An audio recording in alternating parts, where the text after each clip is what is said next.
aku nak nak bawa sikit dengan korang kan. Aku ada smartwatch daripada Yearlon ni, iaitu Wafit S10. Aku dah pakai dalam 4 bulan lebih gitu. Aku dah buat pergi lari, jogging, masuk hutan, kena basah, masuk air. Kalau kau tengok sini tali dia pun dah capuk-capuk dah. Asyik kena lumpur, basah apa semua. Tapi apa yang aku boleh katakan, untuk smartwatch yang bajet tak tinggi ni, modal tak keras, dengan kualiti macam ni, pada aku berbaloi lah, berbaloi.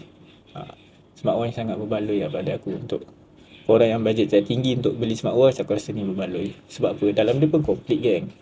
Kalau kau tengok sini dia ada heart rate korang, heart rate. Lepas tu ada sleep mode.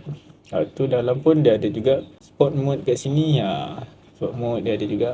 Dan seperti biasa dalam ni, biasalah normal lah, ada jam, clockwatch, apa semua ada. Game pun ada dalam ni. Dan untuk control music, korang boleh bluetooth juga dengan phone korang. Dan pada aku, berbaloi dengan harga yang diberi. So mana korang nak dapatkan smartwatch daripada Yearlon Wafit S10 ni, aku rasa kau boleh tekan ambil kuning sekarang.